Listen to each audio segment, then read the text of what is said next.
Muy buenas noches. En nombre de la Liga Colombiana de Radioaficionados, reciban un cordial saludo.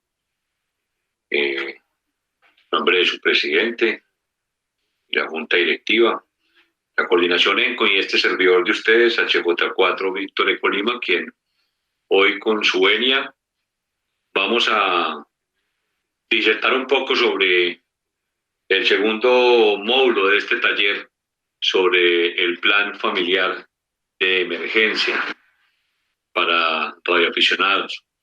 Ese es el énfasis que hemos venido trabajando a través de este ejercicio. Quiero, por favor, que me regale Camilo una pruebita de cómo estoy saliendo, cómo está el sonido. Perfecto, sonido. Y también la imagen está perfecta. Muchas gracias.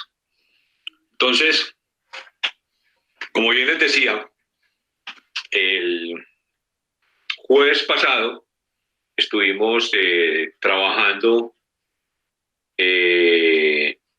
la primera parte de este taller, el cual pues consideramos que era de alta importancia, teniendo en cuenta que en el simulacro nacional una de las casillas a responder en la información recogida era si tiene plan de emergencia o si lo tiene o si no lo tiene o si lo tiene inactivo.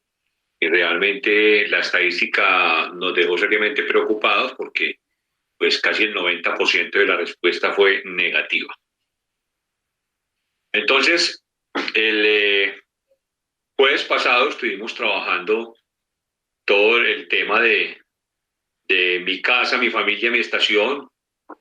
Hablamos algo de la terminología, del servicio de radioaficionados y la familia. Hablamos de cómo era el tema de la identificación de amenazas internas y externas. Hablamos de la evacuación, del punto de encuentro. Y hoy vamos a concentrarnos en los puntos restantes, en los temas que hemos definido para el día de hoy, que ya tienen que ver en qué hacer, cómo hacer. Igualmente, de acuerdo al compromiso adquirido, nosotros montamos en nuestra página igualmente los archivos de los documentos que se utilizan y que fueron diseñados y suministrados por la Unidad Nacional de Gestión de Riesgo para el plan de emergencia en Colombia.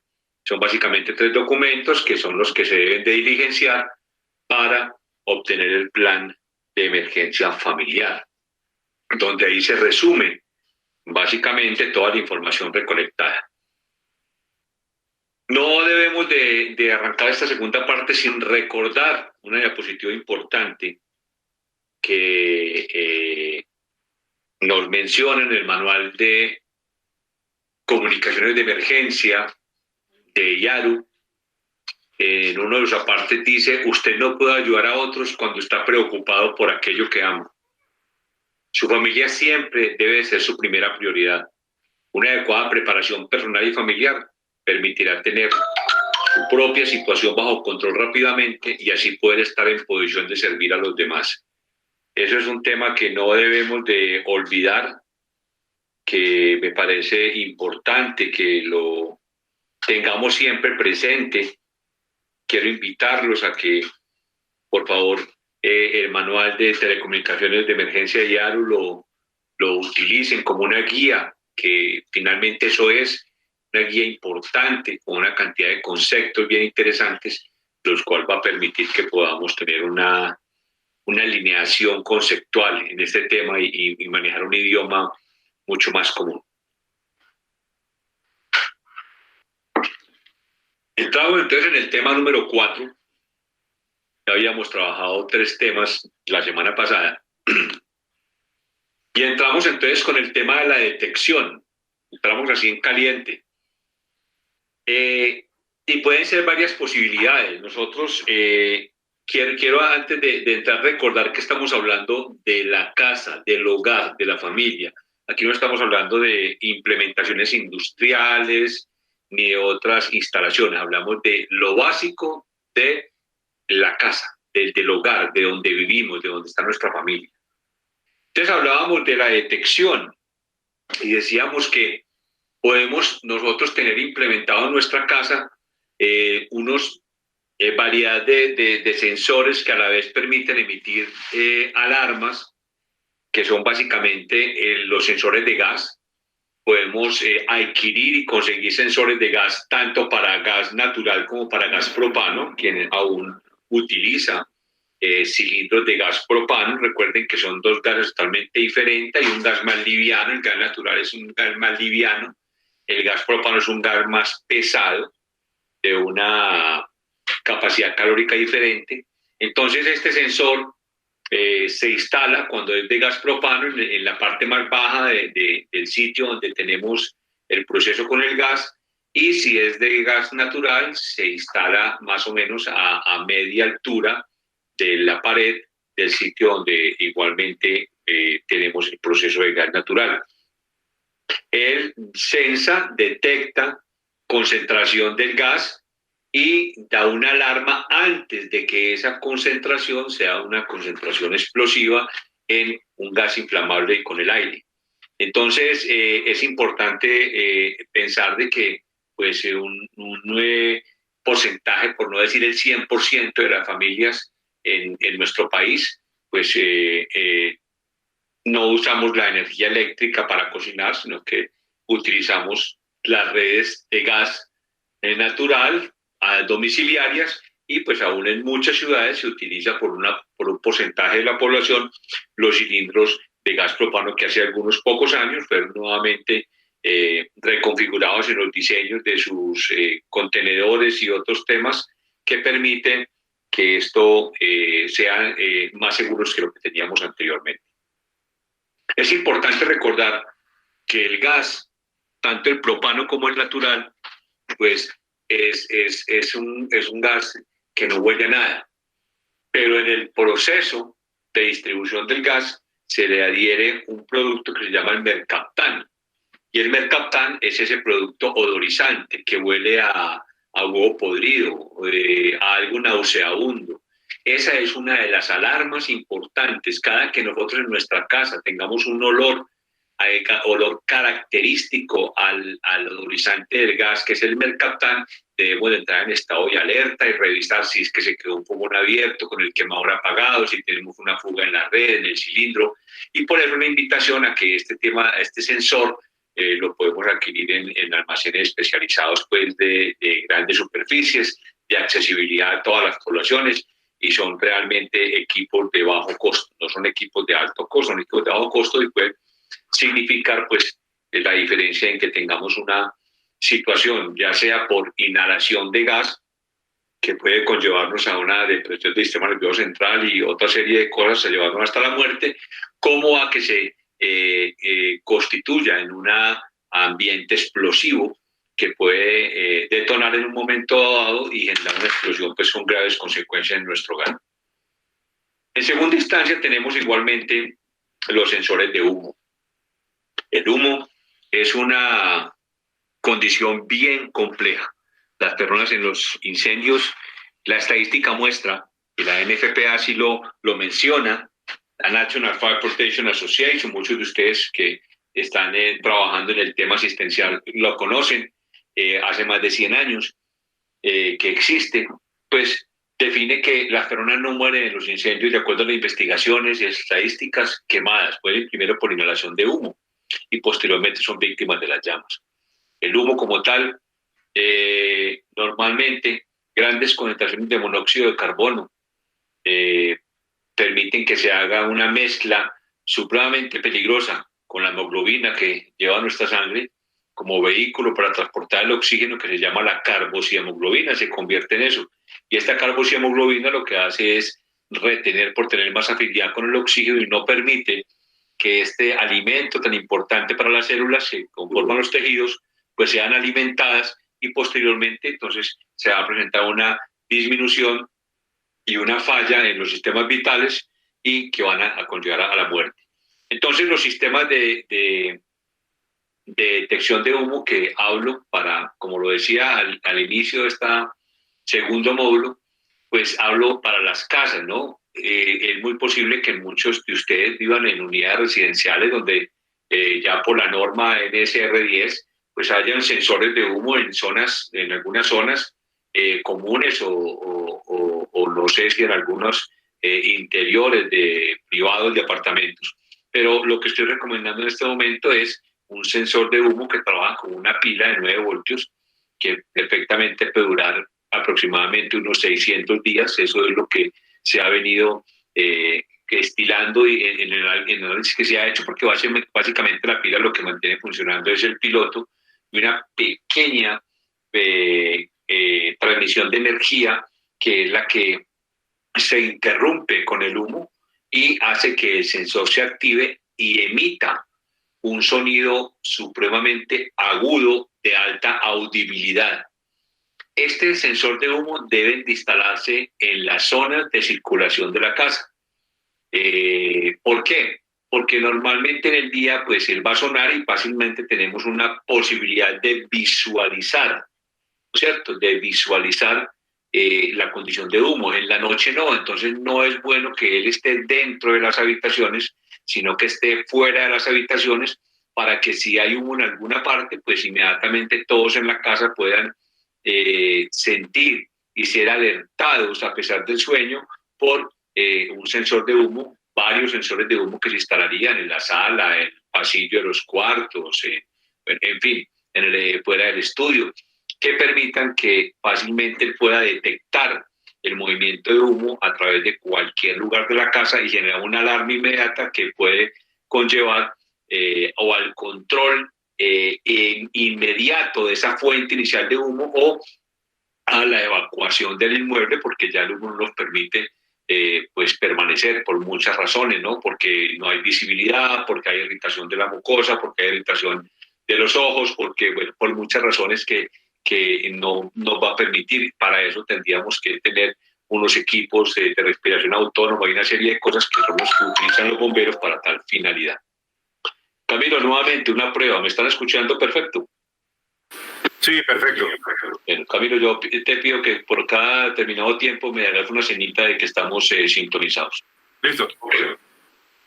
En tercer lugar, tenemos igualmente un sensor que no es muy común, pero ha habido grandes pérdidas y grandes situaciones que de alguna manera han conllevado a que se presente una correlación entre una inundación generada por daños en el sistema hidráulico de la casa, de suministro de agua, o porque igualmente haya un ingreso de agua. Puede haber una casa que esté en una zona, si bien no necesariamente de alto riesgo, puede venir una situación que conlleve por fuertes aguaceros a sobrepasar la capacidad de drenaje de un patio o similares, y esta a su vez entrar en contacto con sistemas eléctricos energizados y generar pues una condición compleja, ¿no? Y un riesgo de electrocución a quienes en la noche pueden levantarse a atender la situación. Entonces se llaman sensores de inundación. Estos sensores se colocan en estos sitios críticos, en bordes externos de patios, en algunos de los sitios donde hay acumulación de baterías, de suministro de agua sanitaria o similar, y igualmente permite dar una señal de alarma sobre la condición de inundación. Entonces, para recordarlo, entonces tenemos de que los sensores de humo deben de ir en pasillos fuera de las habitaciones, los detectores de gas en la cocina, en piso o alto, de acuerdo, en piso si es propano, en alto si es a la mitad del muro más alto, que sería el gas natural, y los sensores de inundación, la cocina, baños, patios similares. Son 3 sensores que son comerciales, fáciles de adquirir, que los venden en estos almacenes especializados de grandes superficies que hay en la mayoría de las ciudades y que son de bajo costo. Entonces, es importante en cuanto al tema de detección y alarma. Otro elemento importante es el tema de la iluminación de emergencia. Y la iluminación tiene que ver con algo muy, muy importante. Normalmente las situaciones de emergencia, los sismos, las mismas inundaciones, aguaceros, grandes precipitaciones de agua, vientos con poder destructivo, normalmente están relacionados con el daño en el suministro de energía público. Y la única forma de que nosotros tuviéramos energía inmediata en cuestión de segundos es o que tengamos una planta de energía eléctrica con un switch de doble tiro automatizado que hiciera que entrara inmediatamente la planta, casi es imperceptible esa pérdida de energía, o que tuviésemos unas lámparas de emergencia conectadas al suministro de energía. Acá podemos hablar de tres tipos de posibilidades. Existe la lámpara que vemos en su pantalla a mano izquierda, que es una lámpara que es recargable, usted la pone a cargar. Mi experiencia, digamos, yo tengo en las habitaciones, tengo una en cada habitación y esa lámpara lleva 6, 7 meses cargada y yo simplemente le hago una prueba semanal a la lámpara y hasta ahora ha funcionado perfectamente. Tiene 2 intensidades de luz para ahorro de batería. La segunda son los bombillos LED que venden igualmente, se consiguen en el mercado, que tienen también un acumulador de energía para suministrar energía que la pueden mover hacia muchas partes. Entonces también es otra alternativa. Y está la tercera en a mano derecha de su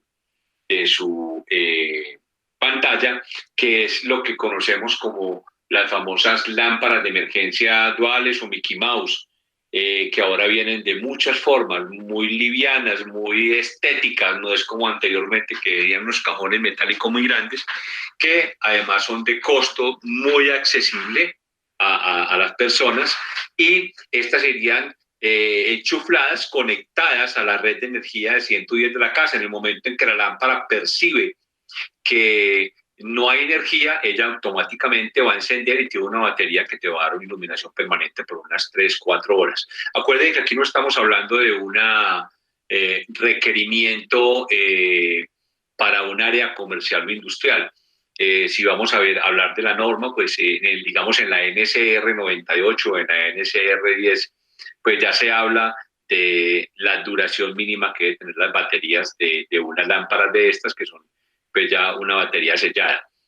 Entonces, la iluminación de emergencia es, repito, una condición importante, una iluminación de emergencia.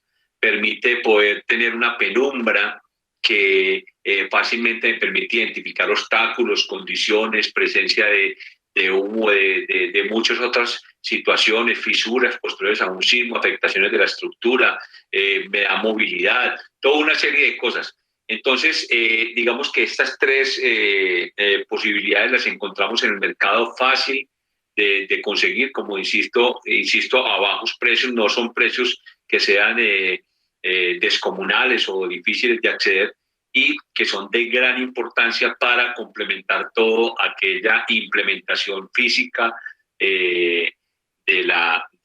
o las condiciones físicas del plan de emergencia. Recuerden que uno habla de las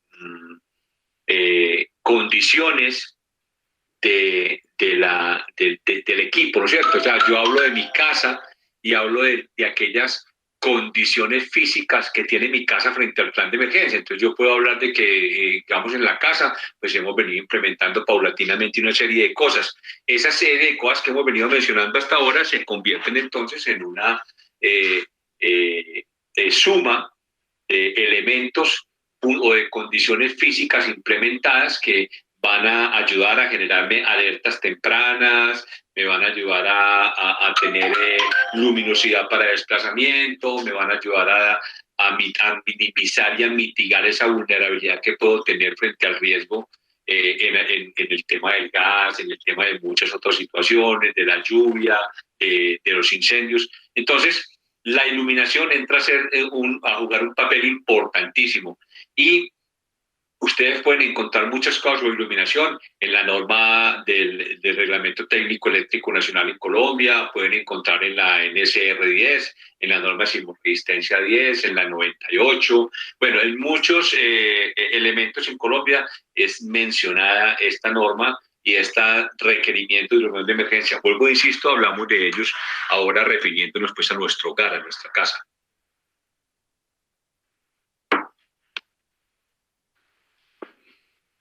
Tenemos igualmente unos elementos que son fundamentales para tener en la mesa de noche.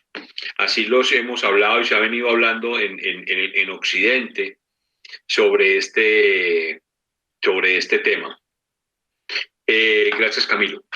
Sobre este tema en la mesa de noche es porque nosotros como radioaficionados y como cualquier persona, cualquier familia, hay tres elementos para nosotros como radioaficionados que no deben de faltar. El primero es una linterna de baterías o recargable, pequeña, manipulable, que pueda estar libremente en la mesa de noche y yo pueda hacer uso de ella inmediatamente, la cual reviso con periodicidad. Un radiotransistor de baterías, igualmente baterías normal, alcalinas o baterías recargables, el modelo que ustedes puedan adquirir, que tenga acceso a AM y FM. ¿Por qué razón? Porque si bien yo tengo iluminación de emergencia en mi casa, la linterna me permite poder direccionar el haz de luz y la forma del haz de luz, puedo iluminar espacios amplios o espacios puntuales y eso me permite movilidad.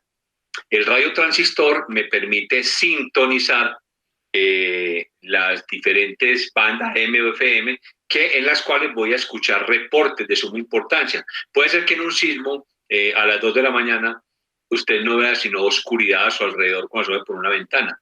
Esa oscuridad no te dice nada, pero recuerden que existe también un convenio entre las emisoras para transmitir información oficial de la unidad nacional y de las instituciones que componen el sistema nacional sobre situaciones, sobre requerimientos, sobre restricciones de movilidad, en fin, muchas de esas cosas.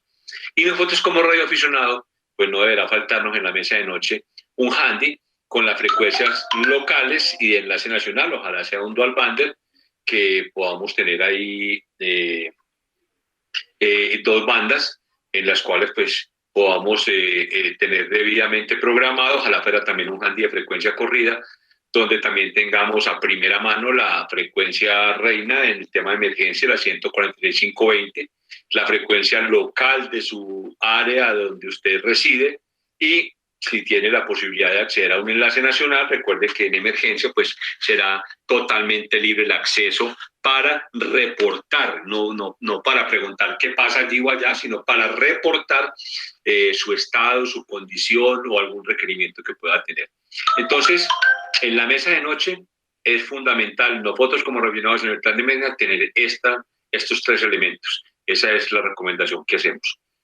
De lo que hemos revisado, ¿qué tienes implementado en casa? Es la pregunta que hacemos en cada una de las diapositivas que van a pasar a continuación. Muy bien. Continuando entonces. Tenemos otros elementos de suma importancia en casa.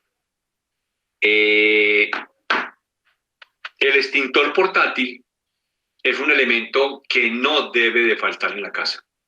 Nosotros debemos de tener un extintor mínimo de 10 libras de polvo químico seco multipropósito, no dentro de la cocina, en lo posible el acceso a la cocina, que me permita responder en forma inmediata a una condición que se me presente de fuego al interior de la cocina, por eso no debe estar dentro de la cocina, no fuera en el acceso, o a cualquier otro lugar de la casa, no en la estación, no sería recomendable en la estación, ahorita hablamos de eso, por razones de que lo que se encuentra, el agente extintor que contiene este equipo de extinción portátil es un agente basado en polvo químico seco que tiene una alta capacidad de expansión por tamaño micral, así funciona por niveles de expansión y lo que hace es básicamente pues sofocar, ¿no es cierto?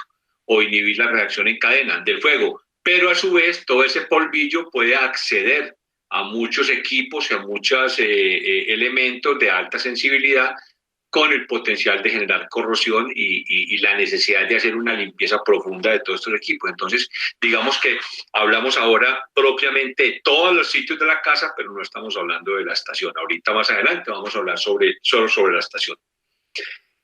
Un botiquín. Un botiquín en casa es fundamental. Acá no estamos hablando del kit familiar de emergencia, donde estamos hablando del botiquín de casa. Y ese botiquín de casa es fundamental y sobre todo cuando logramos hacer aquella diferencia entre lo que es el pastillero que utilizamos en la casa para las pastillas de las personas que la necesitan, del abuelito, de la persona que tiene una enfermedad de base, y lo que es un botiquín enfocado a las necesidades del trauma básico, donde yo pueda atender con qué controlar una hemorragia, de hacer un vendaje compresivo, generar una inmovilización de una extremidad, hacer una asepsia de una herida menor, donde pueda hacer ocluir un ojo mientras sea atendido este paciente donde el médico. Y de ahí la importancia a que el primer auxilio o el tema de los primeros auxilios no fueron diseñados solo para los rescatistas, para los prestadores de servicio de emergencias. Ellos tienen otras, digamos, competencias mucho más avanzadas en el tema prehospitalario o en el tema hospitalario o en el tema intrahospitalario. Nosotros estamos hablando de que todas las personas en el mundo, todas las personas deberíamos tener un conocimiento básico en el tema de primer auxilio, es un tema de supervivencia. Entonces, qué tan bueno que cuando, ejemplo, los hijos tengan unos logros importantes, pues no necesariamente tenemos que suministrarles muchas otras cosas que también son muy importantes y tienen todo el derecho a su accesibilidad para su diversión, pero qué tan bueno que pudieran hacer un curso básico de 16 horas de primeros auxilios, que lo hacen muchas organizaciones en el país. Entonces, tener el botiquín en la casa, lo primero, recuerden, debe ser un botiquín móvil, no un gabinete, un botiquín móvil que pueda colgarse, transportarse fácilmente y que debe estar dotado y debe ser revisado con alguna periodicidad, como está normatizado, para garantizar que todos los elementos están dentro de las fechas de vencimiento. Y todo lo que se tenga ahí debe tener registro en INVIMA. Es muy importante para no ir a correr riesgos. En tercer lugar, en nuestra casa hay unos elementos fundamentales que a veces se ha perdido esa costumbre a través del tiempo. A la 1 de la mañana, en el momento en que tengamos que evacuar la casa, nadie va a encontrar las llaves de la casa.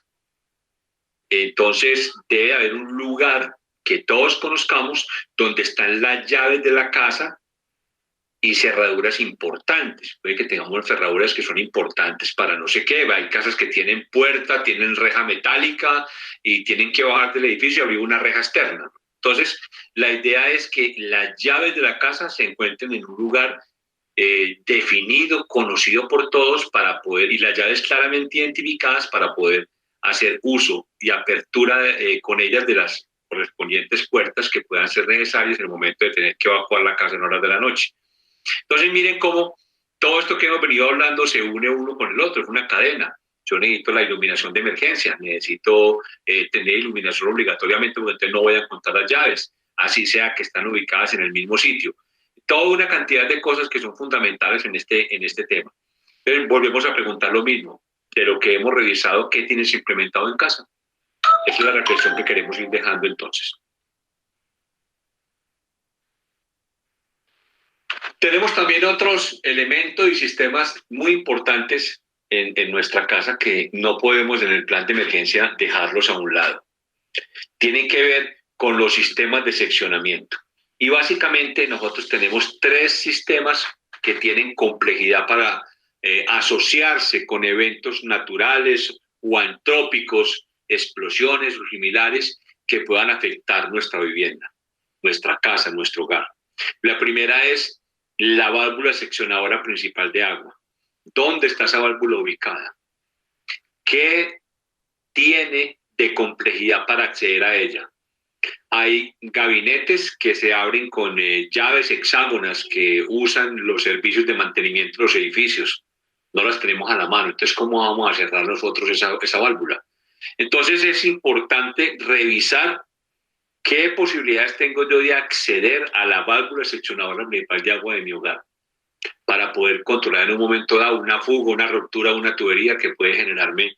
Usted tiene un tanque de 500 litros sobre el baño y se rompió la tubería y con absoluta seguridad que su casa se va a inundar.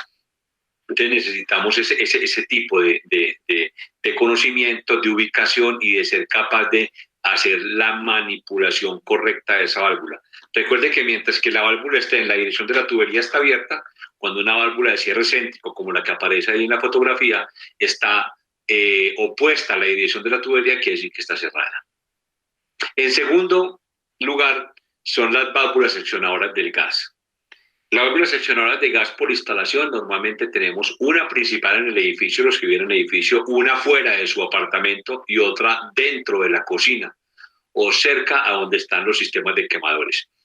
Todas son muy importantes, pero para nosotros en nuestra casa, la válvula que permite cerrar el suministro de gas a los quemadores que normalmente están en la cocina, al quemador del calentador de agua, es fundamental, porque ahí es donde tenemos los niveles de mayor exposición de la tubería.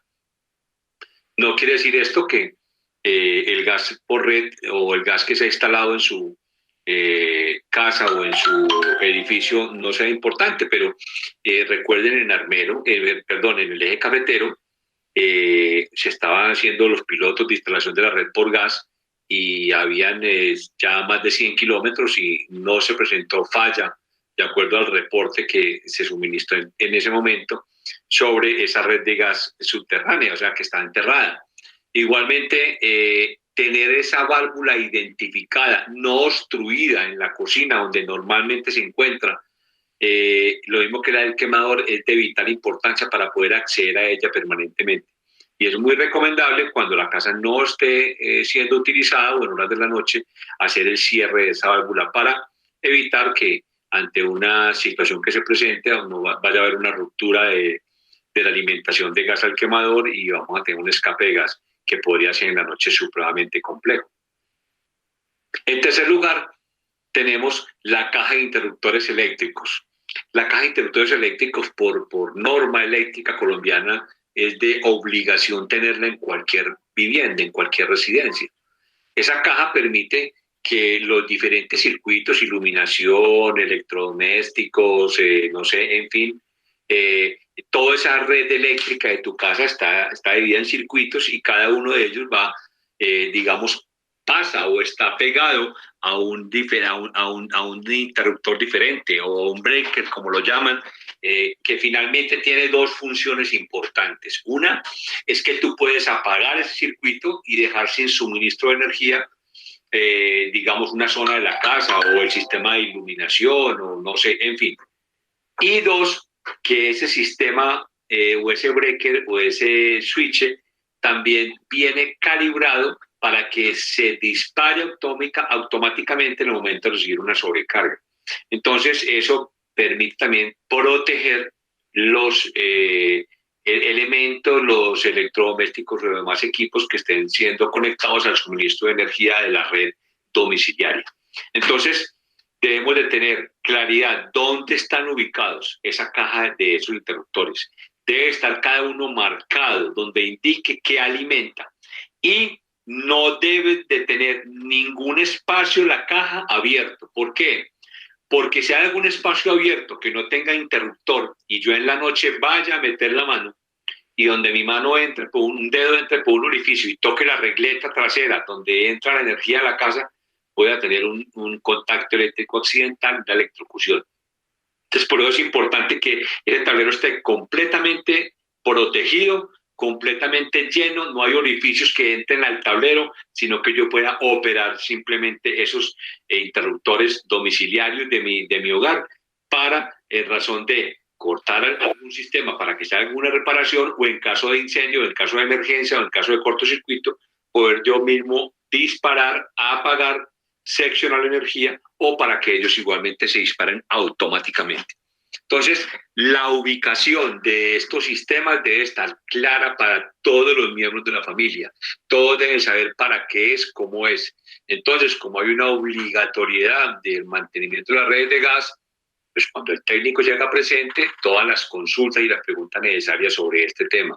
Igualmente a la gente de mantenimiento de tu edificio o al servicio de suministro de agua de tu localidad para igualmente conocer cómo funciona el sistema de seccionamiento de agua y el tema de seccionamiento de energía. ¿Cómo vamos, Camilo? Camilo. Sí, muy bien, ahí te mandé, voy reportando por Perfecto. mail. Perfecto. Ok, muchas gracias. Bueno, señores, vamos entonces con el tema número 5. El tema número 5 es un tema también muy interesante porque tiene que ver con el kit familiar de emergencia. El kit familiar de emergencia, acabo de ver un error que se nos pasó a varios que revisamos la presentación familiar. Pero, ok, creo que es claro para todos. Lo encontramos con muchos nombres. Hablamos de la mochila de emergencia, hablamos de la maleta de 72 horas, hablamos de la maleta de 48 horas, hablamos del kit familiar de emergencia. Lo pueden encontrar, normalmente lo vamos a encontrar como la mochila de emergencia o como la maleta de emergencia o como el kit familiar de emergencia. Este elemento, lo decía la vez pasada, debe ser un elemento que construyamos en casa, lo construyamos conjuntamente. Tú lo puedes comprar. Vienen kits de emergencias hasta con 40 elementos diferentes. Tú lo puedes comprar y pues, va a tener una serie de elementos comunes a todos. Pero en esa maleta deben de ir cosas también muy importantes que son muy propias de la condición de cada familia. En cuanto a número de personas, edades, situaciones de salud de base, consumo de medicamentos que son pues de prescripción médica, bueno, en fin, una serie de elementos que son muy propios. Entonces, dada esa condición, la gran invitación frente al kit de emergencias es que lo construyamos en familia. Ustedes pueden comprar su maleta, pueden comprar un kit, bien, no hay ningún inconveniente, pero la idea es que ese kit lo acabemos de completar o lo construyamos nosotros mismos, nos conseguimos un morralito que sea fácil de operar, que debe tener cantoneras para ser cargado de espaldas, en la espalda siempre permitiéndome las manos libres, que no tenga un peso exagerado, normalmente debe ser un peso básico de una posibilidad de ser cargado por un adolescente sin generar pues ninguna complejidad o por una persona adulta.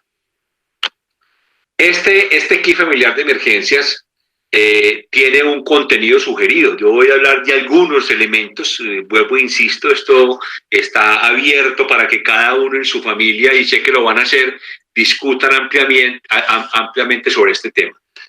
Los documentos son importantísimos. Los documentos se deben de tener copias de ellos en ese kit de emergencia, porque es muy posible que no alcances a encontrar tus documentos. Entonces, tus documentos debidamente copiados, autenticados, o lo que ustedes consideren. Muchos utilizan documentos metidos en pequeñas memorias, o bueno, como ustedes consideren. Lo importante es que siempre haya un backup de estos elementos. El agua, es importante tener agua, pensando en varias cosas, no solamente en el consumo de agua solo en esas primeras 72 horas, sino en el uso del agua para varias cosas. Uno, para el tema de aseo bucal, dos, para hidratarnos, tres, para preparar un alimento. Hay alimentos muy rápidos que reaccionan con el agua, reacciones exotérmicas para que el alimento se cosa muy rápidamente y te lo puedes consumir. En esto hay muchas posibilidades. Entonces hay que tratar de revisar el agua que yo voy a tener para 72 horas. No podemos tener, pues obviamente, 4 o 5 litros por persona. No habría forma de transportarlos, pero sí debemos de tener una cantidad de agua de acuerdo a la posibilidad que nos dé nuestro kit, agua que será mantenida y controlada muy disciplinadamente, y sobre todo tener en cuenta que el agua debe revisarse y cambiarse, pues si quieren unos cada 3 meses cuando reenvasamos agua. Ahora viene agua, ahora les muestro alguna muestra que tengo acá, que a vos te la entregan sellada ya desde una planta de tratamiento para unos 6 meses, un año, pero siempre el agua debe ser revisada. Los alimentos no perecederos son aquellos que logran sobrevivir en el tiempo porque vienen empacados al vacío o empacados de tal forma que no permiten que en su interior haya concentraciones de oxígeno u otros materiales que puedan generar una descomposición pronta. Lo que son los enlatados, alimentos en barras energéticas, en fin.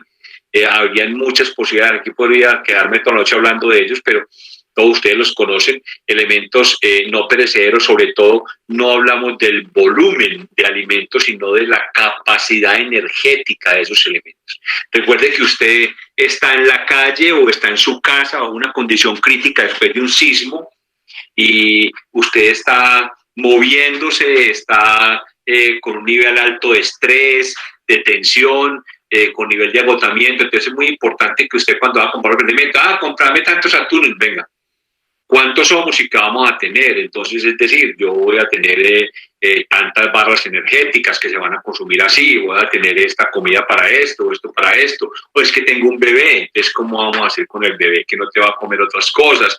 Que, bueno, en fin. Entonces, esos alimentos no perecederos es importante analizarlos de la familia y consultar con alguien del área de la salud o alguien en la parte de la posibilidad de encaminar profesionalmente todo el tema de la ingesta de alimentos para hacer de ese kit una posibilidad de contar con unos alimentos básicos, como digo, siquiera para pasar con el mínimo 72 horas. Las mantas térmicas igualmente son importantes, vienen en dos posibilidades, un color dorado y un color plateado. El uno para repeler el calor, el otro para mantener la temperatura en la noche. Por eso tienen dos lados para su uso. Toda lámpara, toda manta térmica que tú consumas, que compres, va a venir con las instrucciones. Es importante, por favor, tengan presente, a veces no es que te vayan a vender un papel aluminio por ahí para que te cubras, debe ser una manta térmica certificada para que permita que en el momento de la verdad, en una temperatura fría externa a tu casa, en un parque, pues tú puedas hacer uso de esa manta térmica y realmente te sirva para protegerte del frío o para protegerte del calor. Ropa y abrigo. Toda esta ropa de abrigo, igual adelante. Gracias, muy amable, caballero.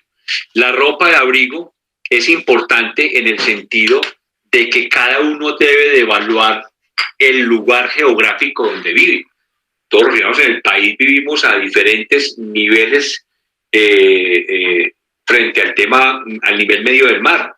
Entonces, hay personas que viven en ciudades supremamente frías, hay otras ciudades supremamente calurosas. Entonces, es muy importante entender cuando hablamos de ropa de abrigo. La ropa de abrigo no puede decir, yo en mi kit voy a tener una muda para cada día esos 72 horas, para poderme ver bien. No, hablamos de tener, digamos, chaquetas cortavientos, que son chaquetas que pueden envolverse en pequeños surullos, rollos, que ocupan mínimo espacio, son supremamente livianas, pero permiten que el viento frío no entre directa contra tu piel. Entonces, digamos, a eso nos referimos con la ropa de abrigo, ¿no? Una ropa de abrigo de acuerdo a la condición geográfica, al clima donde cada uno de ustedes vive, pues deberá buscar que y luego insisto, no es para meter una muda de ropa completa. Entonces, es importante entender eso. Radio, transistor con baterías. Ese radio transistor me va a permitir sintonizar las emisoras que han quedado operativas. Hacer una emisora para transmitir es supremamente fácil. Eso es un tema que desde hace muchos años, desde la Primera Guerra Mundial, se ha venido trabajando. Y pues ahí vos vas a poder sintonizar instrucciones, donde hay atención médica, donde hay suministros, donde puedes tomarte un café caliente, donde están entregando auxilios, no sé, en fin, donde no debes asistir, donde hay un tema de desorden o de orden público, en fin, todo ese tipo de cosas es importante. Por ejemplo, el radio de baterías es un elemento muy importante en el kit de emergencia o en la mochila o en la maleta de emergencia.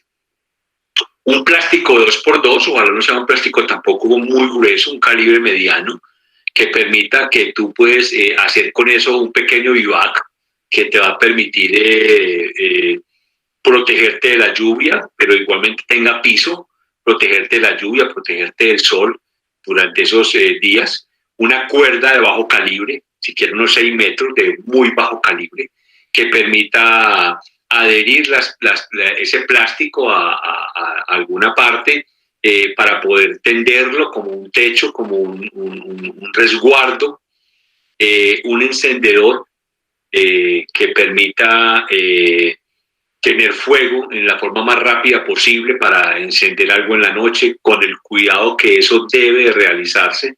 No en todas partes podemos hacer fuego. Ojalá que ese encendedor, cuando lo vamos a meter al kit, tenga una protección de la parte superior, porque si ese encendedor queda pisado por algún otro elemento que esté mal ubicado en el kit, va a empezar a emitir y a perder el gas inflamable que tiene y que es el que permite generar la combustión para nosotros poder obtener llama y calor.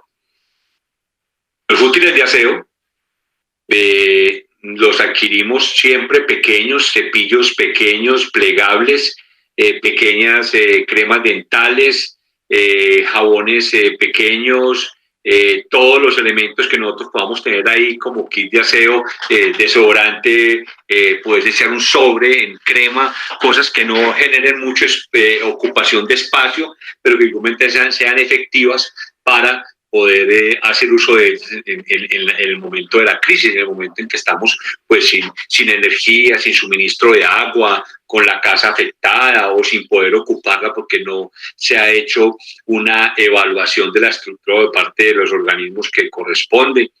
Entonces es importante mantener estos útiles de aseo que ocupen la menor cantidad de espacio en el kit, pero que a la vez sean lo suficiente para el componente familiar.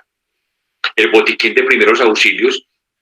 En este botiquín que hablamos de kit de emergencia, pues igualmente hablamos de un pequeño botiquín para trauma, pero igualmente debe haber un espacio o otro segundo recipiente donde tengamos los medicamentos de control. Las personas que son hipertensas o requieren o son anticoaguladas o tienen requerimientos de otro tipo y requieren consumir medicamentos a definidas horas del día, pues saben que venden aquellas capsulitas metálicas donde usted puede meter sus pastillas y tenerlas ahí, sabe que debe tener un kit de eso en su kit de emergencia para poder tener el consumo de ellas mientras logra tener accesibilidad a las pastillas, al inventario que usted tiene o que le suministran para poder mantener controlada su situación de enfermedad de base o lo que sea. Un herramientero. Normalmente la gente quiere tener en su kit un cuchillo. No hablamos del cuchillo, hablamos de un herramientero. Y el herramientero tiene una hoja tipo navaja. Esa hoja tipo navaja, ahora más adelante vemos otras imágenes. Esa hoja tipo navaja es importante para hacer el corte de la cuerda, para hacer cortes de elementos que necesitemos, pero el herramientero también trae no solamente la hoja de corte, sino que trae desarmador de estrella, desarmador de pala, trae sierra, trae pequeñas tijeras, trae, muchas, un sistema para punzar, puede traer un destapador, puede traer un elemento para abrir una lata. Entonces, el herramientero como una herramienta multiuso, no necesariamente el cuchillo de cazador, porque ocupa mucho espacio. La linterna, ojalá sea una linterna preferiblemente de dínamo, puedes tener las dos, una de dínamo, son pequeñas y muy livianas, y una linterna pequeña igualmente de baterías o recargable. Ahora, normalmente se ha recomendado tener dos tipos de luces, una luz con la que yo me pueda movilizar y un elemento que me genere luz en el sitio donde estoy reunido, dentro de ese vivac, ejemplo. Entonces, ya dependerá de ustedes las posibilidades que tengan, la accesibilidad de estos elementos para poder tener ese tipo de apoyo en cuanto a luminosidad. El silbato. El silbato igualmente es importante porque permite que si por alguna circunstancia estoy en un lugar donde no puedo salir, pues el uso del silbato, recuerden que una cosa es el pito, El pito de bola que nosotros conocemos, pues que utilizan los guardias de tránsito y los árbitros y toda esta gente, realmente tiene una corta audibilidad. El silbato de emergencia tiene una mayor audibilidad en distancia. Si ustedes compran un silbato de emergencia, van a ver las instrucciones en la parte trasera donde dice cuál es la capacidad de emisión de audibilidad de ese sonido que emite el silbato. Los medicamentos de control ya lo habíamos hablado, pañales adultos o pañales de bebés, si ese es el requerimiento que tienen alguna persona mayor o un bebé. La crema para bebés es importante porque si no la utilizamos vamos a terminar en un bebé con unas heridas y unas lesiones por quemaduras muy críticas, eso complicaría la condición de la familia. Una bolsa resistente, una bolsa que llaman multiuso, donde yo pueda tener un cierre muy propio, muy adecuado de esa bolsa, pero que la bolsa sea multiuso. Yo puedo recibir en ella agua, o puedo recibir arroz, o puedo recibir cualquier otro elemento de consumo, y por eso es importante. Venden estas bolsas en pequeños cojincitos, y son bolsas que sirven para, en un momento, recibir cualquier tipo de alimento que en un momento dado necesito como, no está el recipiente, pero tengo cómo transportarlo. Un vaso plegable, los venden, vasos plegables quedan supremamente pequeños, como una arepita pequeña, y son plegables y son herméticos, son muy buenos. La lista de teléfonos de la familia, recuerden que no necesariamente el sismo, por poner un ejemplo del sismo, va a afectar todo el país. Pueden haber zonas donde no haya afectación y ya tengas familia, en un momento dado cuando se habilite la posibilidad, pues vas a tener esa conectividad. Recuerden que el último terremoto en México el internet no falló. Falló el internet inicialmente, el internet satelital por una condición atmosférica, pero había internet. Un soporte de batería para el celular, si es posible. La lista de teléfonos de la familia, y teniendo en cuenta la pandemia debemos de tener un kit muy importante, no olvidarlo, donde tengamos el alcohol, donde tengamos gel, donde tengamos mascarillas desechables, donde tengamos los elementos necesarios que en un momento dado van a permitir pues tener esa protección frente a la condición de pandemia que en este momento afecta al mundo entero. Vamos con el tema número 6, siendo las 9 de la noche. El tema número 6 hace referencia al tema de las 6 jugadas maestras en caso de sismo. Recuerden que uno de los objetivos era ver qué hacer en caso de sismo y qué hacer en caso de incendio.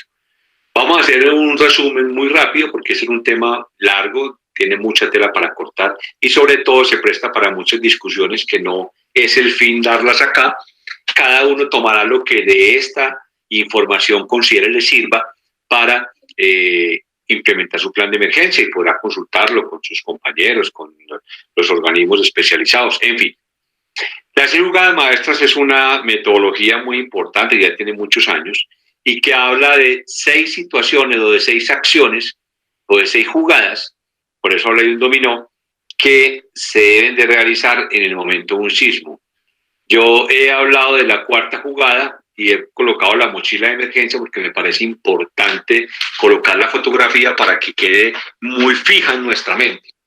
Entonces, la primera habla de lo que es la edificación segura. La segunda habla de el hogar seguro. La tercera habla del plan de emergencia. La 4ª habla del tema del kit de emergencia. Hasta ahí estamos hablando de la fase de preparación. Pero después habla de las 2 últimas fases, que es la 5ª y la 6ª, donde ya es el momento de la verdad, donde es el momento de la acción, de la respuesta frente a esa condición que nos está afectando del sismo. Y es protéjase, y la última es evalúe y actúe. Así las vamos a encontrar en muchas partes. Se llaman las 6 jugadas maestras en caso de sismo. Entonces, cuando hablamos de ellas, voy a hacer un resumen de las 4 de preparación, y cuando habla de la edificación segura es revise antes de comprar su casa, o aún ahora, si su casa tiene especificaciones de sismoresistencia. Si su casa ha sido construida bajo la norma NSR10 o fue construida después del 98 o antes del 98, no quiere decir que si usted construyó antes del 98 no tenga sismoresistencia. Se aplicaban códigos ingleses y americanos de sismoresistencia en las construcciones debidamente licenciadas y hechas por firmas o por ingenieros debidamente acreditados y con licencia, ¿no? Entonces es un tema importante saber cuáles son esas zonas, digamos, de mi casa que pueden ser más vulnerables, porque es una casa muy antigua, porque finalmente pues también se ha mostrado que las grandes casonas antiguas son muy vulnerables porque si bien son hechas sin columnas en hormigón, sino con adobe macizo, muy bien hechas, pero igualmente son casas supremamente pesadas. Entonces, todo ese tema es importante revisarlo y averiguarlo y saber algo sobre la edificación donde vives, donde está albergada tu familia. Cuando hablamos del hogar seguro, entonces ya vamos al interior de la casa y entramos a la casa y empezamos a mirar que es que a usted le gusta tener una figura que mide 1 metro de ancho por 2 metros de largo y que pesa 20 kilos pegada en el muro que está sobre la cabecera de su cama. Y si eso le cae encima lo va a matar o le va a causar una lesión muy severa. Entonces el tema es cómo están fijados esos elementos a la estructura de la casa, cómo están fijadas las grandes bibliotecas que tienen mucho peso, cómo están, si los vidrios de mi casa son vidrios de seguridad, las grandes vidrieras que se van a reventar, se van a desastillar y no van a generar elementos filosos y peligrosos.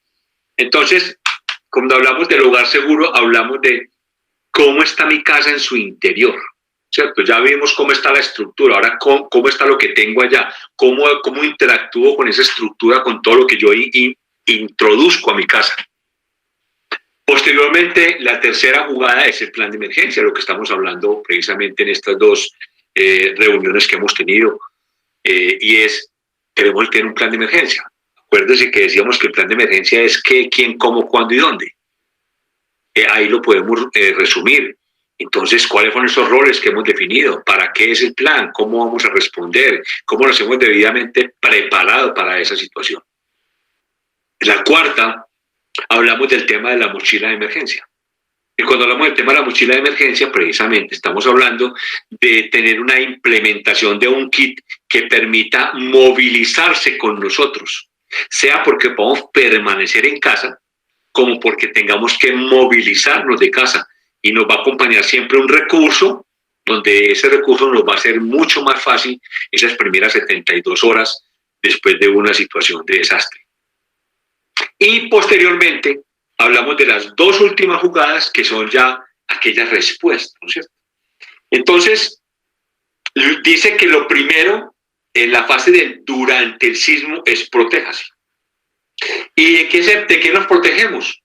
Pues nos protegemos de la caída de objetos y elementos no estructurales, porque es que protegerse de la caída de 1 metro cuadrado de losa que pesa más de 500 kilos, pues yo no creo que una mesa de comedor de hoy en día, que normalmente es el material agregado, madera agregada y aglomerada, vaya a resistir un impacto de una losa o de un elemento sólido que pesa 500 kilos y que cae de 3 metros de altura. Ustedes imaginan la desaceleración a cero de eso, el impacto que va a generar sobre ese mueble.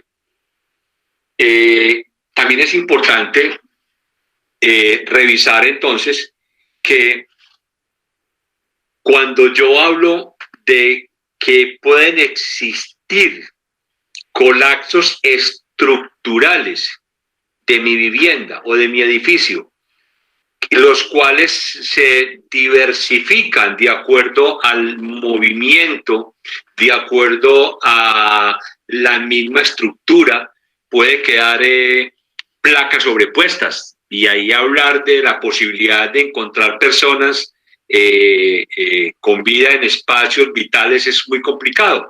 Pero si hablamos de estructuras que se colapsan, que se llaman en 1000 hojas, pues es muy posible que hayan espacios vitales donde puedan haber sobrevivientes. Entonces, también es muy importante revisar, porque muchos vivimos en casas donde normalmente son casas con estructuras principales en madera y muros divisorios en adobe, ejemplo. Otros viven en casas donde solamente se utiliza el hormigón, o sea, el acero y el cemento. O muchos viven en casas donde son cabañas muy estructuradas en madera. Entonces, digamos que cada estructura nos tendrá que generar una condición, pues, de análisis diferente. No se recomienda evacuar durante el sismo. ¿Y por qué no se recomienda evacuar durante el sismo? Por una razón muy importante, porque es que para yo ir de un punto A a un punto B, ejemplo, desde el cuarto más interno de mi casa hacia la calle, yo tengo que desplazarme y la primera condición es que no sé si el sismo me permita desplazar. Puede ser un movimiento de tal situación, de tal magnitud que a mí no me permite desplazarme, o que las puertas no permitan abrirse, porque ha habido, digamos, alteración en los ángulos de esas estructuras. Y además, cuando yo voy de un punto A a un punto B, pues la posibilidad de que me caigan elementos no estructurales encima es mucho más alta. Entonces, por eso se recomienda ubique el lugar más seguro en su casa, en su habitación, en la sala, en la cocina, en el hall, en el estudio. ¿Cuáles son esos lugares que usted considera y ha analizado con su familia que pueden ser más seguros frente a esa caída de objetos no estructurales o elementos no estructurales, para que usted adopte entonces ahí una posición que se conoce como una posición de protección? Que esa posición de rodillas con el cuerpo recogido y las manos enlazadas al cuello, esa posición permite entonces que yo pueda iniciar agachándome, cubriéndome y sujetándome. Y me estoy haciendo mucho más pequeño. Y mi cabeza, que es una zona tan crítica, está quedando dentro de mis brazos y mis manos se enlazan en la parte trasera del cuello. Eso me va a permitir hacerme más pequeño frente a la posibilidad de la caída de estos elementos no estructurales, y pues las posibilidades de no salir lesionados pues se van aumentando. Entonces, por eso esa quinta jugada maestra dice: primero, protéjase.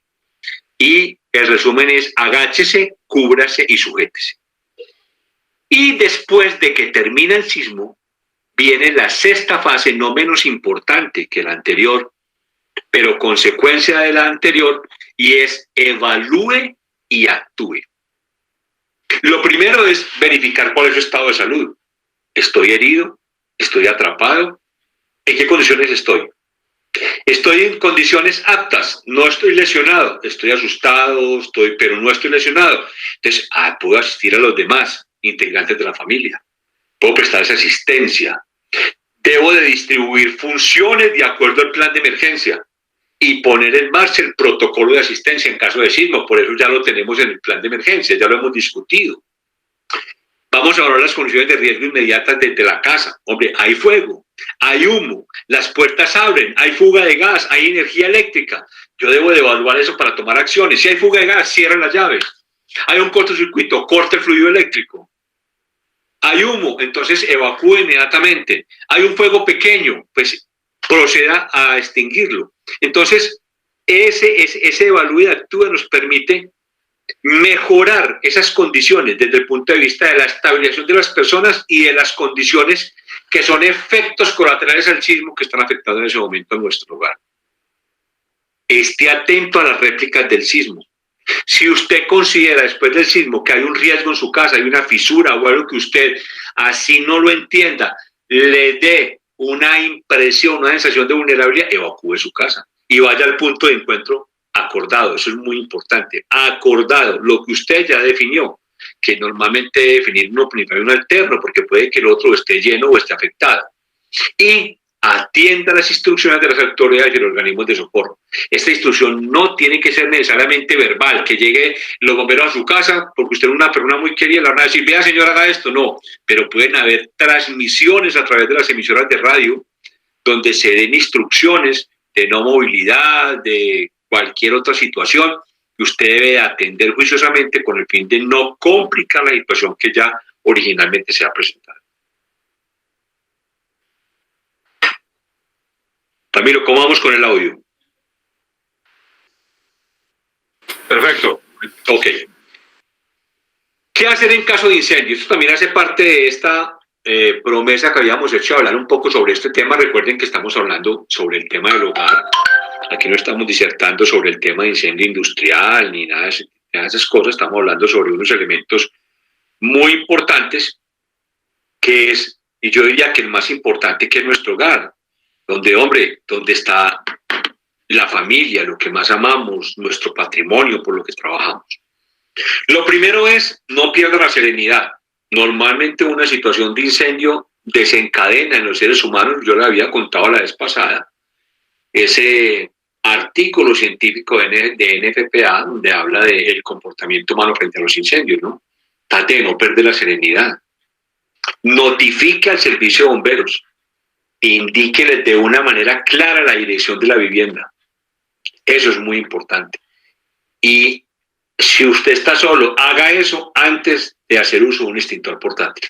Porque si usted va a decir, es que yo sé manejar el extintor, y usted trata de manejarlo y no logra extinguir ese fuego incipiente, ese conato de incendio, mientras usted hace eso y va a llamar a los bomberos, ya han transcurrido varios minutos. Y ya eso no va a ser un incendio incipiente o un fuego o un conato de incendio, ya va a ser un fuego declarado con unas condiciones mucho más críticas para su seguridad. Entonces, en segundo lugar, llame a los bomberos. No evalúe usted la cosa y diga, no, es que esto no vale la pena. Llame a los bomberos. Si es posible, apague la fuente de calor. O sea, si es un cortocircuito, apague la energía. Porque ya no hay energía presente, que además es calor. Ya lo que están ardiendo son los aislantes, pero esa fuente inicial de energía ya no está presente. Cierre el gas. Al usted cerrar el gas, está removiendo el combustible que está ardiendo.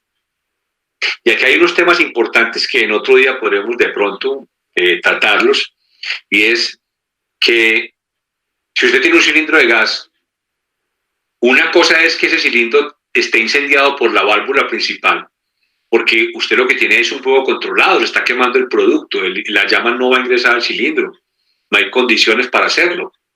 Hay una mezcla muy rica al interior.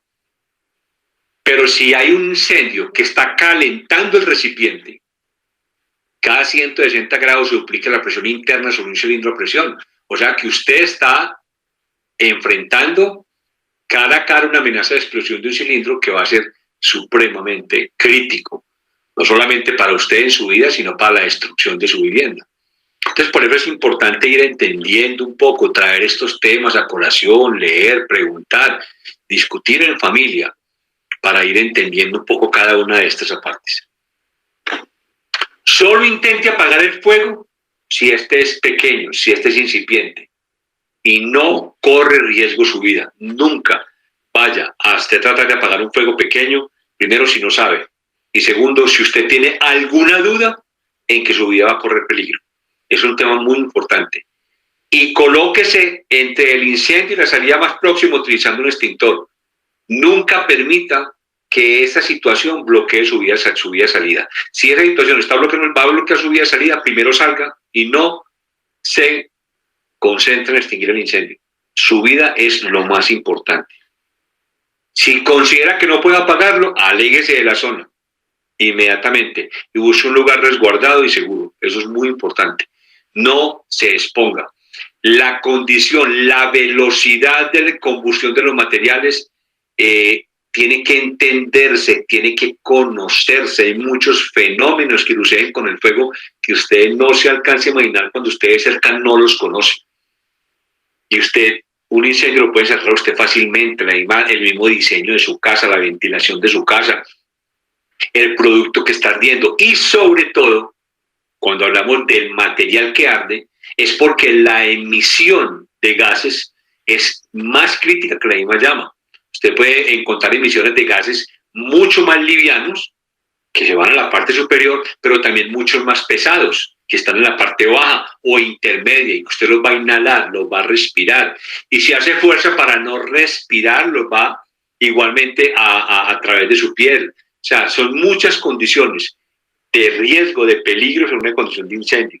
O sea que retírese del sitio, de la zona de peligro, y busque un lugar seguro.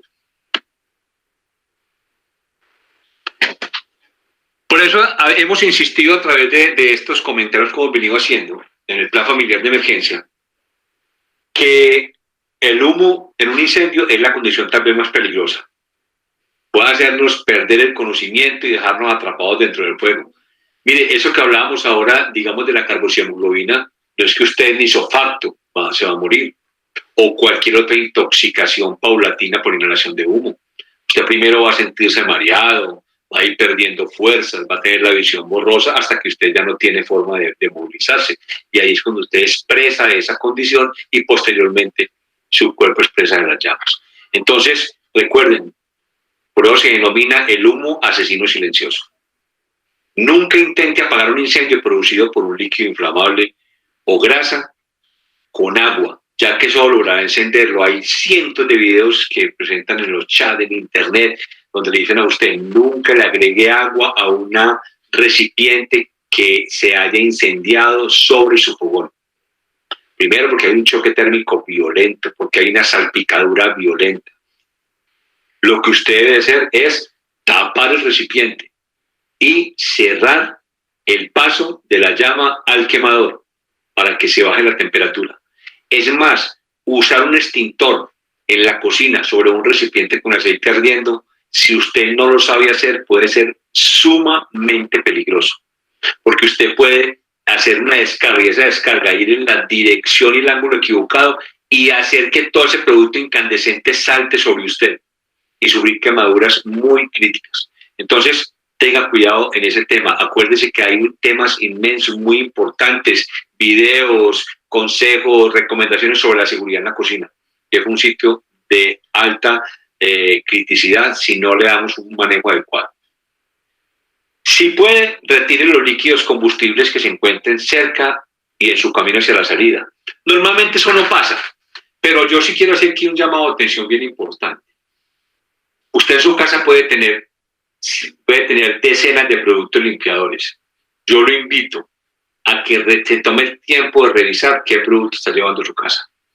Hay productos limpiadores de las estufas que reaccionan con los cristales del azúcar, reacciones exotérmicas severas. Hay productos que tienen o son elaborados con insumos de alta inflamabilidad. Hay productos como los aerosoles, el mata no sé qué, el mata no sé qué, el mata no sé qué, el diolor de no sé qué, que su agente expulsor es un gas inflamable.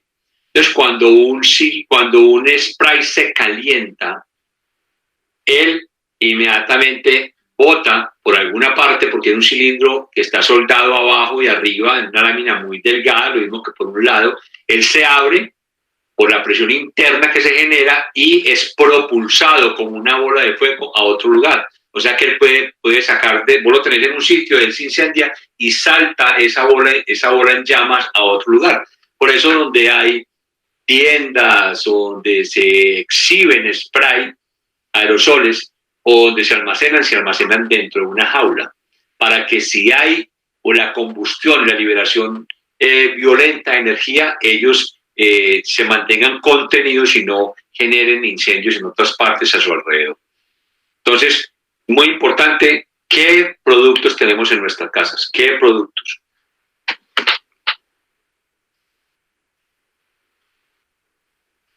El tema de qué hacer el incendio con los niños es un tema bien importante en el sentido de lo que hablábamos ahora del estrés y del temor. La televisión, las películas, todo aquello, a veces orientan a los niños a que se escondan.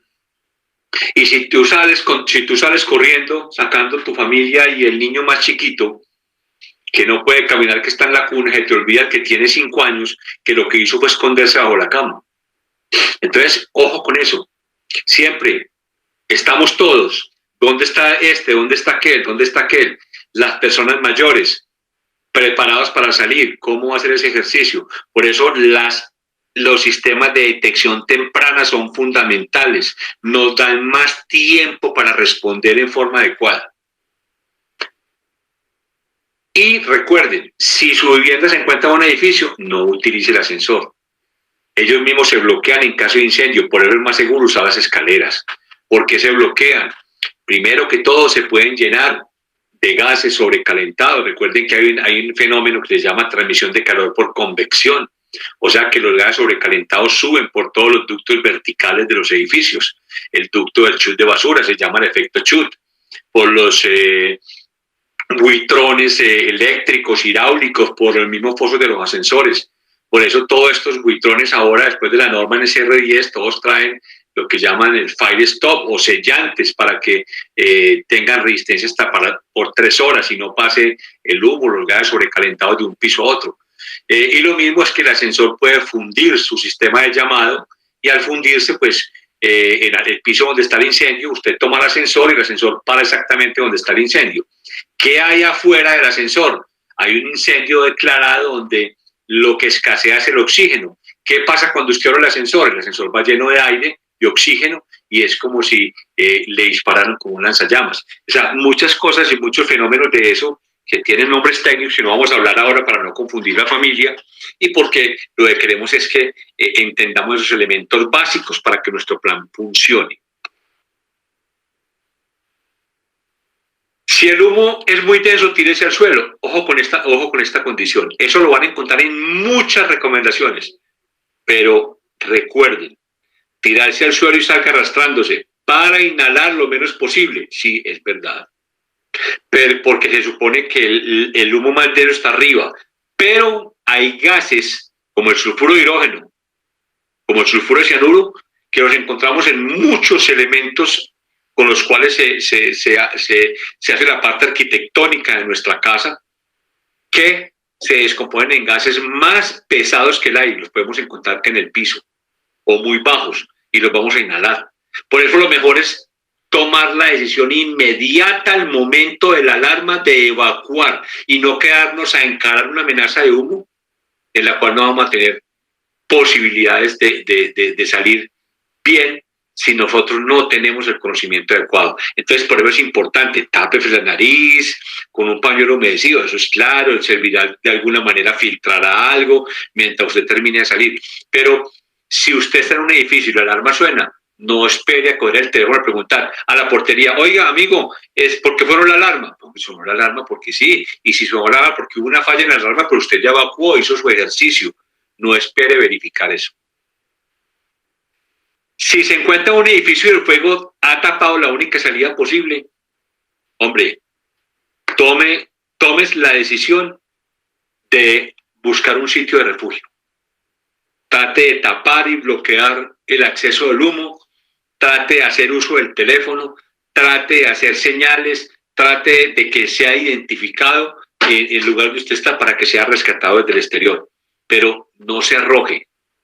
Yo les decía la vez pasada que en el tema del comportamiento humano, las personas se arrojan de los incendios, como lo vimos en el Joelma, en Brasil, en el mismo edificio de Avianca en Bogotá, porque ya no hay oportunidades, porque ya se agotaron los planes de salida y porque pues no escuchaste la alarma porque tienes que tomar medicamentos para dormir o porque desconectaste la alarma porque no te gusta o por cualquier cosa o porque no la tienes o porque no has instalado un sensor de humo.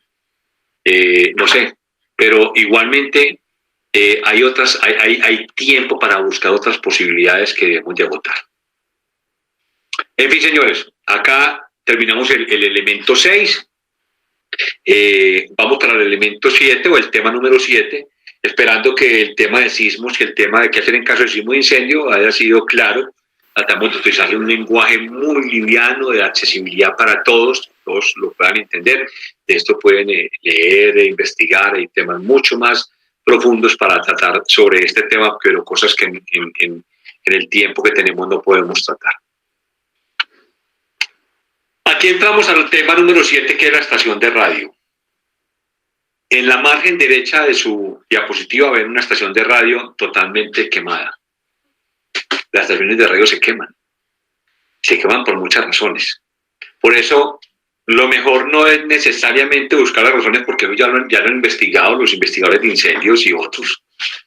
Normalmente tiene que ver con sobrecargas de energía, con instalaciones indebidas, con fallas, con descargas a tierras mal instaladas, con sobrecarga de tomas, en fin. Por eso, más bien hablemos de las recomendaciones. La estación, obviamente hay estaciones clase A, clase B, clase C, estaciones más grandes, más pequeñas, más livianas, pero digamos, una estación debe tener un totalizador de energía. Yo tengo, por decir alguna cosa, en mi estación 7, 8 radios, no sé, 3 fuentes, no sé cuántas antenatones, no sé qué, no sé cuántos amplificadores, no sé, lo que ustedes quieran. Debo tener un totalizador de energía, que yo pueda cortar el flujo de energía inmediata a mi estación si se presenta un situación de emergencia. Debo de tener, como aparece en la gráfica, a mano izquierda de su pantalla, un extintor, en lo posible de agente limpio. El agente limpio más común ahora para corregir es el CO2. Es un agente que no deja residuos, es un agente que obviamente hay que tener cuidado en el sentido de que desplaza el oxígeno, no se puede usar en un lugar cerrado totalmente porque pues, va a afectar el ambiente frente a la capacidad de poder respirar, y además sale a 100 grados bajo cero. Si lo dispara en la retina de alguien, pues vas a generarle daños en su retina, como ejemplo, quemaduras. Entonces, es una vaina muy segura, es un agente muy seguro que se utiliza hace muchas décadas en el mundo, pero tiene esa gran ventaja, y ahora con el apogeo de este agente limpio, ya que otros agentes limpios, el Stinflan, bueno, en fin, muchos otros, por no enumerar todos los que hay, pues son difíciles de conseguir o vienen para sistemas automáticos de extinción para grandes áreas, o porque ya otros que son cloro, bromo, fluorometano, trifluorometano, pues por razones ambientales y acuerdos que se han hecho sobre el tema ambiental, Colombia ya no permite que se importe más, sino solamente el consumo lo que hay en el país. Entonces, digamos que el CO2 es una alternativa importante. Podemos conseguir CO2 de 10 libras, de 20 libras, bueno, en fin, hasta de 5 libras hay ya extintores de CO2. Las conexiones eléctricas certificadas. Pues obviamente todo lo relacionado usamos conexiones eléctricas, ¿no es cierto? Instalaciones, multitomas, en fin. Pero hombre, que estos tengan norma basada en el Reglamento Técnico Eléctrico Nacional, o una norma de UL u otra que garantice que ese equipo realmente cumple una función de protección, y no por el contrario es un equipo que entra en recalentamiento por el uso continuo del suministro de energía. Y por último, de estas 4 recomendaciones generales, es la puesta a tierra de la estación.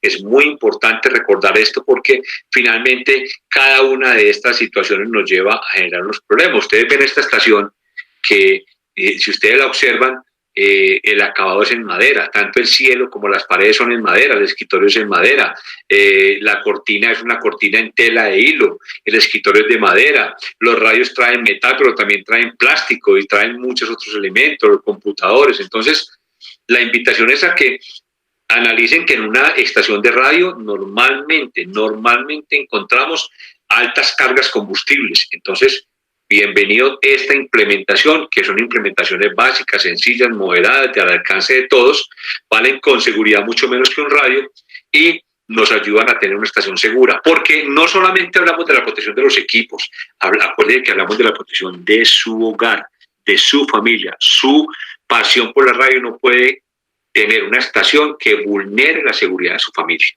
y eso tiene que ver directamente con el plan de emergencia. Y vamos con el tema número 8, que es el kit liviano de comunicaciones de emergencia. El kit liviano de comunicaciones de emergencia para un radioaficionado es fundamental. Y es fundamental porque es algo que yo sé, que yo manejo, para lo cual he sido licenciado y que tengo 2.000 o 3.000 posibilidades de contacto solo en el país. y decenas de contactos en mi zona geográfica de afectación, con los cuales muy seguramente ya hemos coordinado planes de acción. Entonces, esta es una recomendación. Ustedes con seguridad tienen mucha experiencia en este tema, mucho más de lo que yo pueda saber, pero esta es una recomendación que quiero hacer muy especialmente, y ahorita les mostraré acá en la pantalla en vivo pues un kit de estos, y que es supremamente pequeño, supremamente liviano y fácil de manejar. Entonces lo primero es tener un radio de banda dual bander, con un cargador y manos libres. Eso es importante. Segundo, una batería de respaldo, y ojalá sea una batería grande, una batería que tenga unas posibilidades de duración importantes. Tercero, un portabaterías para el radio. Igualmente que yo le pueda colocar pilas alcalinas u otro tipo de baterías para poder tenerlas como un segundo respaldo. Un tercer respaldo, perdón, porque el segundo es la batería que tengo ya como primer respaldo, una batería de alta duración. Cuarto, tener una antena de cuarto de onda, una antena en goma de cuarto de onda. Ahora sean antenas de goma. Ahora, si usted tiene una antena bocona telescópica, pues bienvenida. Pero las antenas de goma de cuarto de onda son antenas muy buenas, flexibles, plásticas, que permiten igualmente mejorar la capacidad de la potencia de su equipo en transmisión. Baterías alcalinas empacadas. Yo normalmente mantengo un paquete grande de una docena o más de baterías alcalinas empacadas. Un listado de frecuencias,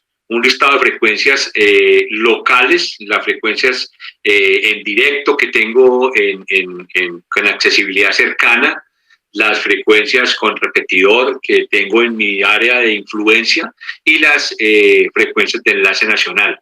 Obviamente, la idea es que el radio sea un radio de frecuencia corrida y de fácil programación, ¿no es cierto? No un radio que necesite necesariamente un computador para programar en ese momento, aunque no es que no se pueda utilizar, pero el otro me da una capacidad de maniobra diferente.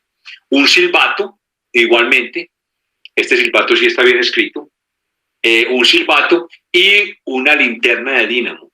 Una linterna de dínamo que, insisto, es liviana, no necesita batería. Si la trato bien, es una linterna que me va a ayudar mucho, me va a mantener la carga permanente, y estoy disminuyendo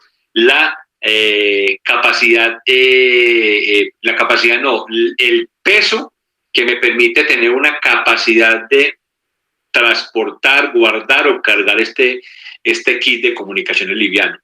Mire que es absolutamente liviano. Una libreta de apuntes para poder tener datos, direcciones, referencias, frecuencias, mensajes, lo que usted quiera. Un bolígrafo que escribir.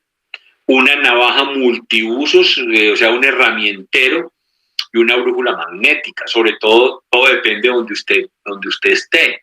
Si usted tuvo que movilizarse de su área de influencia en un lugar donde el riesgo sea de una afectación por tsunami o por un huracán o por una emisión volcánica, no sé, todo esto presente en nuestro país, usted puede que tenga serias dificultades para visualizar, y una brújula le ayuda a ubicarse siempre y cuando usted tenga claro dónde está. Y eso es importante, reconocer mi sitio, dónde estoy, por dónde me muevo, qué hay al norte, al oriente, al occidente, al sur. Eso es muy importante.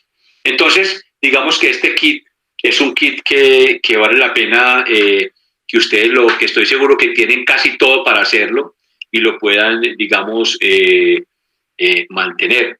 Quiero devolverme un poco para mostrarles acá en vivo el kit. Voy a activar mi cámara para mostrarles. Me dicen si me están viendo en este momento. ¿Sí me están viendo? Camilo. Sí, estamos viendo.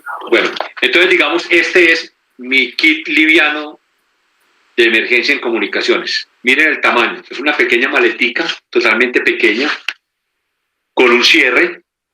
Yo utilizo normalmente bolsas con cierre lo más hermético posible para mantener las cosas. Yo abro y en él tengo el kit. Aquí tengo mi kit. Entonces, ¿qué tengo en mi kit? Tengo mi antena, tengo la antena, acá está, es una antena normal, de látigo, la puedo doblar porque es de goma. Tengo otro tipo de antena, tengo la linterna que hablábamos ahora, que es aquella famosa linterna que es de dínamo. Tengo un poncho para el tema de la lluvia, vale 5.000 pesos. La bolsa para almacenar cosas que necesite o para meter el propio kit es impermeable.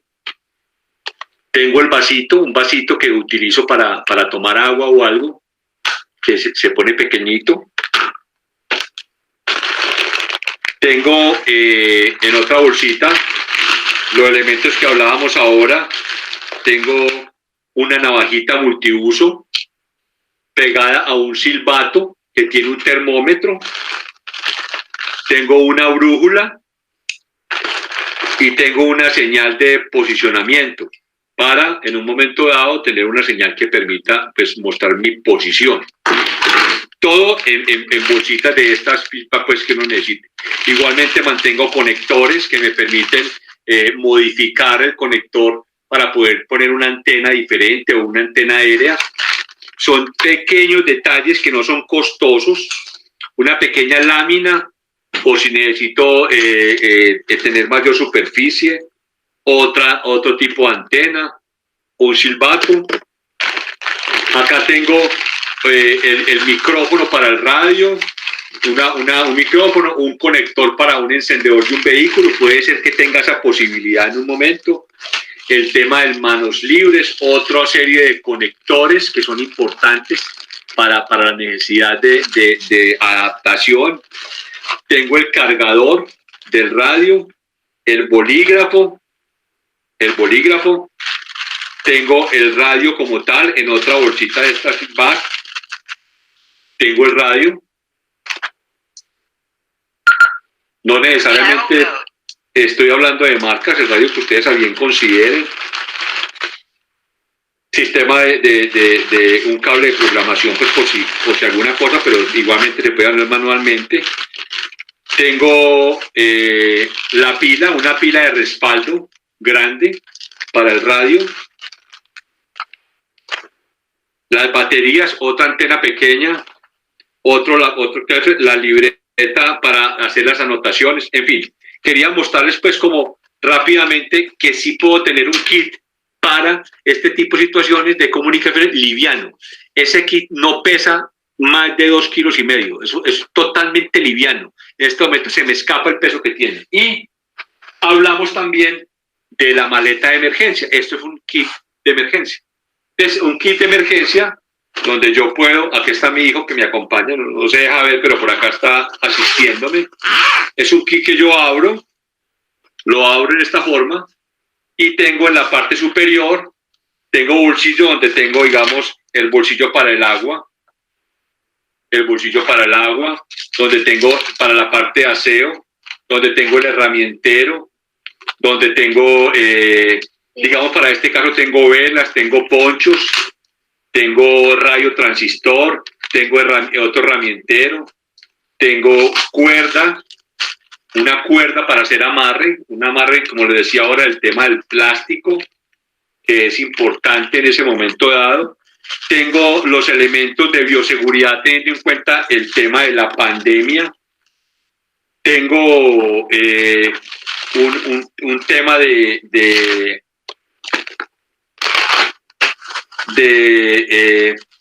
pastillas, jabones, elementos de control que debo de tomar. Tengo igualmente, asistente, ayúdenme aquí por favor. Tengo igualmente elementos no perecederos, tengo elementos sueros, tengo maní, tengo barras energéticas, en fin, tengo una serie de elementos que me permiten en ese momento pues tener la posibilidad de, por favor señor asistente, me recibe sin dejarlo caer por favor, de tener, esa es una realidad y por eso quería mostrárselas en este momento. Ya vamos a terminar muchachos, nos hemos extendido un poquito pero ya vamos a terminar. Quiero volver a la presentación para terminar con algo importante. Qué bueno, Camilo, que a mí me funcionara esto tan rápido como vos decís que funciona. Muy bien. Ok, ahí me están viendo. Sí. ¿La presentación la están viendo? Sí, señor. Ok. Ya puedes ponerla en modo presentación. Bueno, ok. Entonces, ya, Juan, gracias. Y aquí estaba mostrándome Juan el atún, todas las cosas y bueno. En fin, muchas gracias, Juan. Velo organizando, por favor. Entonces, el tema es, hombre, ¿qué preguntas tenemos?